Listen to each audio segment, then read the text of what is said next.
नमस्कार। चलिए आज बात करते हैं एक ऐसे प्राचीन और शक्तिशाली मंत्र की जिसके बारे में कहा जाता है कि वो मृत्यु पर भी विजय दिला सकता है।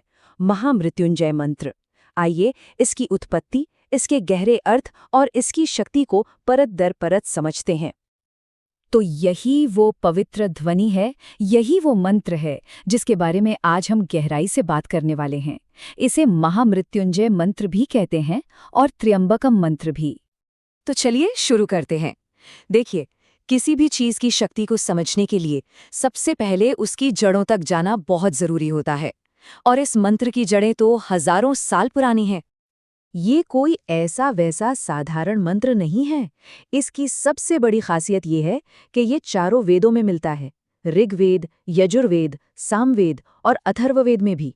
सोचिए, हिंदू धर्म के जो सबसे प्राचीन और सबसे पवित्र ग्रंथ हैं, उन चारों में इसका होना, ये अपने आप में ही इसे एक असाधारण महत्व और प्रामाणिकता देता है। तो सवाल ये उठता है कि आखिर इन शब्दों में ऐसा क्या है? क्यों ये ध्वनियाँ इतनी पवित्र और शक्तिशाली मानी जाती हैं? इसका राज छिपा है इनकी प्रकृति में और उस भाषा में जिसमें ये रचे गए हैं, संस्कृत। देखिए, वेदों को अपौरुषेय कहा जाता है। अब इसका मतलब क्या है? इसका सीधा सा मतलब है कि इनकी रचना किसी इंसान ने नहीं की। ये वो ज्ञान है जो प्राचीन ऋषियों को गहरे ध्यान की अवस्था में सीधे सुनाई दिया या दिखाई दिया। और यहीं पर एक बहुत ही दिलचस्प बात सामने आती है। वैदिक फिलॉसफी में ध्वनि यानी साउंड सिर्फ एक आवाज नहीं है, वो खुद में एक क्रिएटिव एनर्जी है, एक मौलिक शक्ति है। शब्द में ही ऊर्जा है।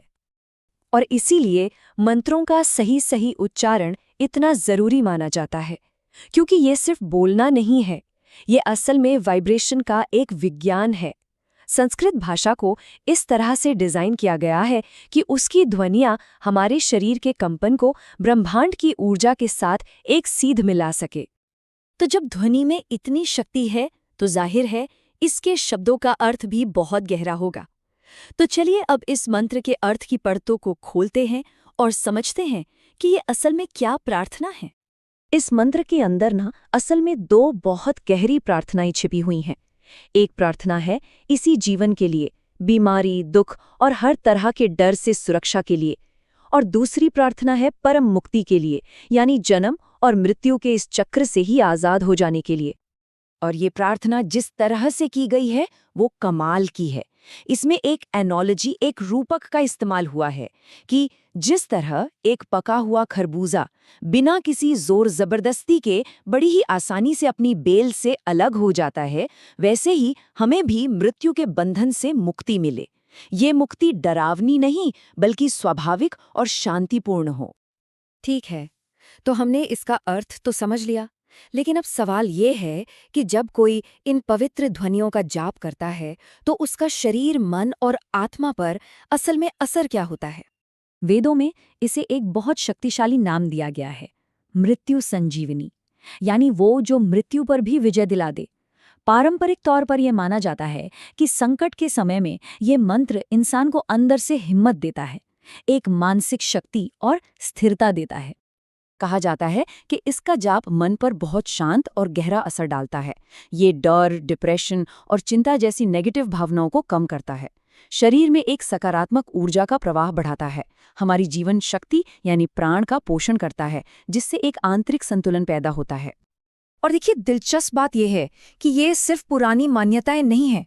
आज का जो मॉडर्न साइंस है, खासकर साउंड थेरेपी और वाइब्रेशन साइंस जैसे फील्ड्स, वो अब इन प्राचीन दावों पर रिसर्च कर रहे हैं कि कैसे कुछ खास तरह की ध्वनियाँ और कंपन हमारे मन और शरीर पर असर डाल सकते हैं।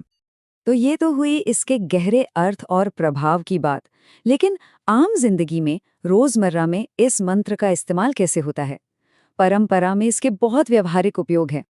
असल में ये मंत्र लोगों के जीवन के ताने बाने में बुना हुआ है। लोग इसे घर में शांति और हार्मनी के लिए जाप करते हैं। कोई बीमार हो तो उसके अच्छे स्वास्थ्य के लिए इसका पाठ होता है। रोज की पूजा और दूसरे अनुष्ठानों का तो ये एक जरूरी हिस्सा है ही। लेकिन इन सब फायदों से भी परे इस मंत्र का एक बहुत गहरा, एक अंतिम लक्ष्य है, जो सिर्फ शारीरिक स्वास्थ्य या मानसिक शांति से कहीं आगे जाता है। शास्त्रों के अनुसार इस मंत्र का असली लक्ष्य फिजिकल डेथ पर जीत पाना नहीं, बल्कि अज्ञान की मृत्यु पर विजय पाना है। वो अज्ञान जो हमें इस दुख और बंधन के चक्र में फंसाए रखता है। असली जीत उस अज्ञान से मुक्त होने में है। और अज्ञान से पूरी तरह मुक्त हो जाने की वो जो परम स्वतंत्रता की अवस्था है, जो आध्यात्मिक ज्ञान की स्थिति है, उसी को मोक्ष कहा गया है। माना जाता है कि ये मंत्र साधक को उसी अंतिम मंजिल की ओर ले जाता है, एक स्थायी शांति की अवस्था। तो आखिर में ये सवाल हमारे सामने खड़ा होता है कि क्या ये मंत्र सिर्फ कुछ मांगने की एक प्रार्थना है, या फिर ये खुद को जानने की, अपने भीतर की एक पूरी यात्रा का नक्शा है।